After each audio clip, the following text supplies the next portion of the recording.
So we are just a day away from a massive rematch going down in the PFL, and that is Usman Nurmagomedov versus Paul Hughes, man. I am super excited for this fight, and I feel like it snuck up on us a little bit, right? We got UFC 320 coming up, and I feel like the promotion's kind of been lacking for the PFL when it comes to this. And listen, man, I had to come on here and make a breakdown and give my prediction for this fight because this is an amazing rematch. The very first fight, it was one of the best fights of the year. And look, these are not only two of the best lightweights in the world, period, but over in the PFL, I think that these just might be the two best fighters in the entire promotion, right? So it is a treat that we get to see these guys get after it once again because fight number one, man, it was absolutely chaotic, all right? We got to see Paul Hughes. He is absolutely for real, right? Usman Nurmagomedov, he's got the Nurmagomedov last name, so a lot of people kind of dismissed Paul Hughes. They were like, look, it's just another loudmouth Irish kid. He's confident.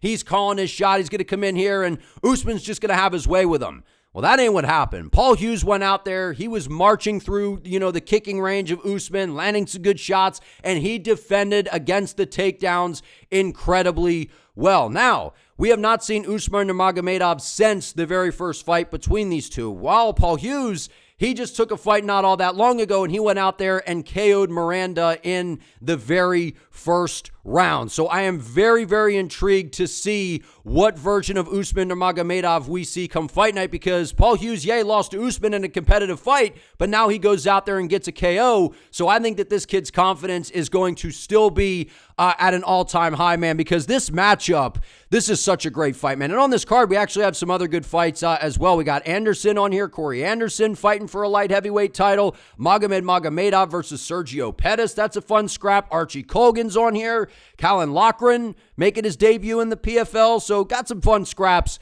on this card, but everyone wants to talk about the main event here going down in the lightweight division. And listen, I think we're going to see something very similar to what we saw in fight number one. I'm expecting a very, very close fight here once again, and that is just because these guys provide unique challenges for each other, right? And that's exactly what we saw in the first fight, right? We saw Usman Nurmagomedov has an advantage when it comes to the kicking game. When the game is taking place out in space at that long striking range, that favors Usman, right? Because when it comes to kicks, right, I even asked Submission Radio a while ago to ask Javier Mendez a question because they had open questions, and I said, who is the most talented striker that Javier Mendez has worked with? And he said Usman Nurmagomedov. Now, that's high praise, man, because Javier Mendez, who's one of the coaches for Usman, he's worked with some outstanding fighters, man. So for him to say Usman, I mean, I feel like from that camp and that group there, it is Usman and Umar that are the better strikers, and especially when it comes to their dynamic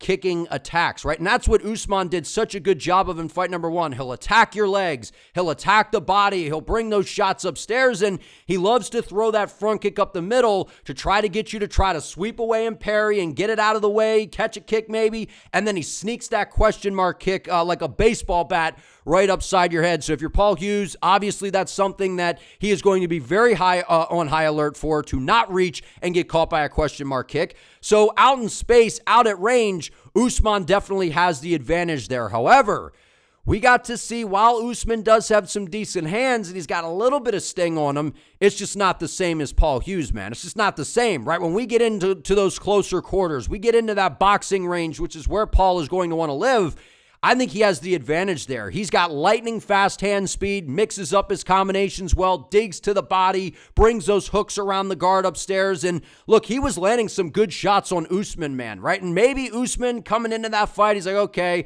we got another loudmouth Irish guy who's confident, and I'm just going to go out there and have my way with him. Well, I think that Usman has taken this thing a lot more serious than, I'm not saying he didn't take it serious the first time, but he understands the challenge in front of him and Paul Hughes here, because when it comes to the flame throwing in the pocket, Paul Hughes, I think, has the advantage, man. His boxing, it is outstanding. His power is devastating. You saw that in the Miranda fight. And the biggest thing with Paul Hughes that we have seen throughout his young career, he only has 2 losses, one of them to Usman and one of them to Jordan Vucenic over in Cage Warriors, who, even though he got cut by the UFC, I think that he is a very, very talented fighter as well. But what we've seen from Hughes, he has very much improved his takedown defense, which is paramount coming into a fight against a super high-level grappler like Usman Nurmagomedov. So what am I expecting in this fight, compared to fight number one? I'm expecting a lot of similarities here, right? I'm expecting Usman to try to stick and move, keep the fight at range, fight behind those kicks, because he's more of a kick-heavy approach type of striker, right? He's a guy that would rather throw a kick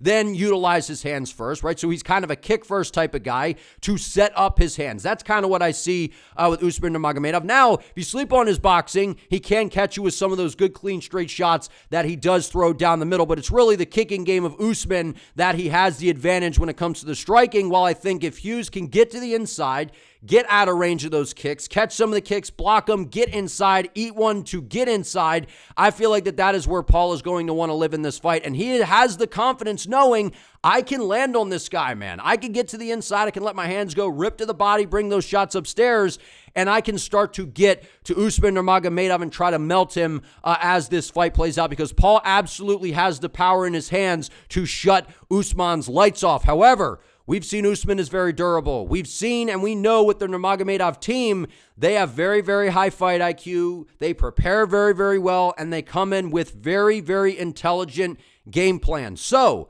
I think Usman Nurmagomedov is going to win this fight by decision. Now, I could see if Paul Hughes moves forward, fights super aggressive, stops the takedowns, keeps the fight on the feet, and gets into the inside, I could see him landing a big shot that could possibly get Usman out of there. However, Usman's very, very smart, man. He's very, very good defensively, sticking and moving, utilizing good lateral movement to avoid those big shots. I think he fights behind the kicks, lands some of those good straight shots down the middle, and then when Paul gets overly aggressive, I think he's going to counter his aggression with the grappling. I think that they're going to be a little bit more meticulous in how Usman looks to grapple in this fight, because we did see him uncharacteristically fade a little bit in that fight, right? I'm not going to say he was dog-tired, because we saw Hughes kind of fade a little bit as well. Part of that was because these guys were just completely getting after it and throwing caution to the wind, right? Which is what made it so exciting. But I feel like, outside of the foul in round 3 where the point was taken, like Usman could have more convincingly won that decision here, right? I feel like Usman, he's got the flashier kicks, right? He's very, very good in the clinch as well. We know Hughes, his takedown defense is very much improved. I feel like Usman's not just necessarily going to bank on getting this fight to the floor. I think he can outstrike, Paul Hughes from range with the kicks, mix in some of those knees in close, and I think that they will counter the aggression of Hughes with the grappling. And I think that when you give Team Nurmagomedov enough film, you've been in there and you fought these guys before, they make really good adjustments, man, come around for a rematch, I feel, right? I feel like they're going to download the Paul Hughes data. They're going to come in. They're going to fight a very, very smart and calculated game plan. I think that's what we're going to see here. I think Usman will grapple. He's going to mix things up, try to scramble the brain of Paul Hughes, not just allow him to move forward and throw these big, heavy, hands in the pocket. Give me Usman Nurmagomedov to win a decision here. I could even see Usman possibly finding a submission as the fight plays out, but neither of these guys, Usman has never lost. 19-0, one no contest. Paul Hughes is 14-2. Both of those losses, like I said, the first one, Usman by decision, and the second one was against Jordan Vucenic a little bit earlier in his career. That was by decision. So both of these guys, they have never been finished. How impressive would it be for Usman to go out there and submit a guy like Paul Hughes, or for Paul Hughes to find a finish over Usman? We have seen the grappling improve of Paul Hughes. I still have some questions if Usman can outstrike him on the feet, tag him with a good shot, level change, find a club and sub. I could see that. But I feel like the smart game plan that Usman is going to fight here, he looks like he's in tremendous shape. I know Paul Hughes is motivated. He is very, very dangerous. He is a real threat here to Usman. But I feel like when you give the Nurmagomedov team too much data, man, they're just going to figure you out. And I feel like that's what we're going to see here. Usman's going to fight a smart game plan, fight behind those kicks. He will level change, stop the forward momentum of Paul Hughes. And he will chain the wrestling together very, very well. We saw that Hughes has good, strong hips. He can put his butterfly hooks in when he gets taken down. And he does scramble back to his feet with urgency. I just don't know, outside of him getting to the inside. I know he, deflects the kicks, blocks the kicks well of Usman, counters with his own leg kicks. Maybe that's kind of what Hughes looks to, defend against kicks of Usman, attack the lead leg of Usman, make it harder to kind of plant and shoot and kind of move around on the outside, hinder his movement. I feel like Usman's just too smart, man. I feel like he's pissed off coming into this one with how that first fight went down. People were saying they thought Paul won it. I think Usman wants to put a stamp on this one, man. I think he goes out there and wins a unanimous decision this time. I think it's more convincing. I'm going to say a 4-1 decision victory for Usman Nurmagomedov. I think Paul Hughes will take an earlier round there. I think he will have some success, land some good shots with the boxing, some good leg kicks. But I ultimately think that the mixture of the attacks from Usman is going to be enough to stifle Paul Hughes and win this one a lot more convincingly than fight number 1. Give me Usman Nurmagomedov by decision. But if you guys enjoyed this video, do me a favor, please give it a like. Let me know who you think is going to win this matchup down in the comments. And if you're new here, do me a favor and please subscribe to the channel. I would greatly appreciate it. See you next time.